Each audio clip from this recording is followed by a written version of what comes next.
বিমল বৰা জিন্দাবাদ হিমন্ত বিশ্ব শৰ্মা জিন্দাবাদ বিমল বৰা বিমল বৰা বিমল বৰা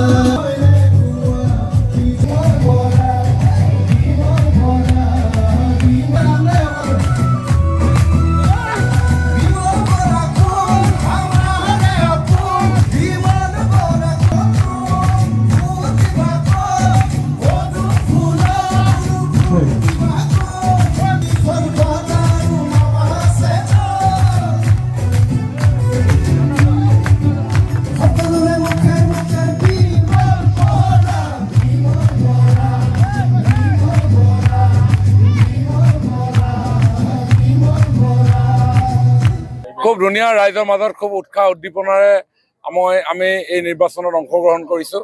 আজি তিলৈ নগৰ গাঁৱত আমি সকলো উপস্থিত হৈছোঁ। আমাৰ বয়োজ্যেষ্ঠ ব্যক্তিসকল আহিছে, তেখেতসকলে আশীৰ্বাদ জনাইছে, আইসকল আহিছে, যুৱ বন্ধুসকল আহিছে আৰু খুব উৎসাহেৰে ভাৰতীয় জনতা পাৰ্টীক তেওঁলোকে আশীৰ্বাদ দিছে আৰু বিপুল ভোটৰ ব্যৱধানেৰে আমি এই নিৰ্বাচনত জয়ী কৰিবৰ কাৰণে সকলোৱে সংকল্পবদ্ধ হৈছে। প্ৰায় 1,30,000 ৰাইজৰ উপস্থিতিৰে মাননীয় প্ৰধানমন্ত্ৰী নৰেন্দ্ৰ মোদী ডাঙৰীয়াই আমাৰ এই ডিব্ৰুগড় চৰাইদেউবাসী ৰাইজক তেওঁ সম্বোধন কৰিব এখন বিকশিত আত্মনিৰ্ভৰ অসম নিৰ্মাণৰ কাৰণে। সকলো যাব পাৰে, সকলোৰে অধিকাৰ আছে, কোনো প্ৰভাৱ পৰিবলগীয়া কথা নাই। ইয়াত JMM ঝাৰখণ্ড মুক্তি মৰ্চা, ঝাৰখণ্ডৰ মুখ্যমন্ত্ৰী ইয়াত ঘূৰি আছে। ঝাৰখণ্ডৰ মুখ্যমন্ত্ৰী ইয়াত অৰুণোদয় দিব পাৰিব নেকি? ঝাৰখণ্ডৰ মুখ্যমন্ত্ৰীয়ে ইয়াতে ৰাস্তা বনাই দিব পাৰিব নেকি? ইয়াত ৰেচন কাৰ্ড দিব পাৰিব নেকি? মহিলা উদ্যমিতা দিব পাৰিব নেকি? বাগিচাবিলাকত ইয়াতে মডেল অংগনবাড়ী চেণ্টাৰ বনাই দিব পাৰিব নে? শিক্ষানুষ্ঠান বনাই দিব পাৰিব নে? তেওঁলোকৰ দৰমহা বৃদ্ধি কৰিব পাৰিব নে? বাগিচাৰ যি ভূমি অধিকাৰ আমি প্ৰদান কৰিছোঁ সেই ভূমি অধিকাৰ তেওঁলোকে দিব পাৰিব? যিটো দলৰ কোনো ইয়াতে অসমত এক্সিষ্টেঞ্চ নাই, ইয়াতে তেওঁলোকে একো এটা কৰিবই নোৱাৰে। গতিকে সেই পাৰ্টিটো ইয়াতে ঘূৰি থাকিলে কিটো হ'ব? আৰু ৰাইজেও সচেতন, তেওঁলোকক লগ নিদিয়ে। এতিয়ালৈকে মুখ্যমন্ত্ৰী ডাঙৰীয়াই যি কথা ৰাইজক দি আছে সকলো কথা আখৰে আখৰে পালন কৰি আছে। 1 লাখ আমাৰ ল'ৰা ছোৱালীবিলাকক চাকৰি দিম বুলি ক'লে, 1,60,000 চাকৰি দিলে। মহিলাসকলক উদ্যমিতা আঁচনি দিম বুলি ক'লে, 40 লাখ মহিলাক উদ্যমিতা আঁচনিৰে স্বাৱলম্বী কৰিবৰ কাৰণে প্ৰয়াস কৰিছে। ডেকা ল'ৰাবিলাকক কৈছিলে 1 লাখ CM ট্ৰিপুলে দিম বুলি কৈছে। মই উদ্যোগ মন্ত্ৰী হিচাপে 1 লাখ যুৱক যুৱতীৰ হাতত 2 লাখ টকাকৈ হাতত আমি তুলি দিয়া কাম কৰিলোঁ। অহাবাৰ 10 লাখ দিম বুলি কৈছে, আমি সেই কাম কৰি ল'ম। আমি বিহুক বিশ্ব মঞ্চলৈ লৈ যাব বিচাৰিছিলোঁ, আমি সকলোৰে আগত বিহুক দেখুৱালোঁ। গতিকে মুখ্যমন্ত্ৰী ডাঙৰীয়াই যদি চিলিণ্ডাৰ দিম কৈছে ৰাইজে পাব।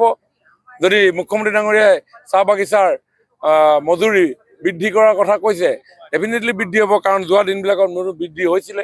মাটি পট্টা দিম বুলি কৈছিলে, আমি দিলোঁ। গতিকে সকলো কামেই ভাৰতীয় জনতা পাৰ্টীয়ে যি কথা দিব সেই কাম আমি কৰিম। কিন্তু এতিয়া মোদী ডাঙৰীয়াৰ ইমান অসম সঘন ভ্ৰমণৰ কাৰণে কংগ্ৰেছে এতিয়া প্ৰশ্ন তুলিছে যে মোদী অসমলৈ কেলে ইমানকে আহে? আৰে মোদী অসমলৈ ইমানকে নাহে কি পাকিস্তান যাব নেকি? পাকিস্তানলৈ যাব নেকি আমাৰ প্ৰধানমন্ত্ৰী? তোমালোকেতো নেগলেক্ট কৰিছিলা, তোমালোকেতো উত্তৰ পূৰ্বাঞ্চলক মাহিয়াই দৃষ্টিৰে চাইছিলা। সেইকাৰণে অসমত আলফা হ'ল, সেইকাৰণে বড়োলেণ্ড 50-50 আন্দোলন হ'ল। আপোনাৰ উত্তৰ পূৰ্ব কাছাৰৰ পৰা আৰম্ভ কৰি কাৰ্বি আংলঙৰ পৰা আৰম্ভ কৰি হত্যা হিংসাৰ অগণি জ্বলিলে। আৰু মোদী ডাঙৰীয়া অহাৰ পিছত 12খন শান্তি চুক্তি কৰিলে। আৰু এই 12খন শান্তি চুক্তি কৰাৰ ফলত আজি অসমত শান্তি বিৰাজ হৈছে। আজি অসমত শান্তিৰ পৰিৱেশ নিৰ্মাণ হৈছে। এতিয়া আৰু বড়োলেণ্ডত ডিভাইড আছাম 50-50 নকয়, তেওঁলোকে বাগৰুম্বাৰ তালত আজি তেওঁলোকে আনন্দ কৰে।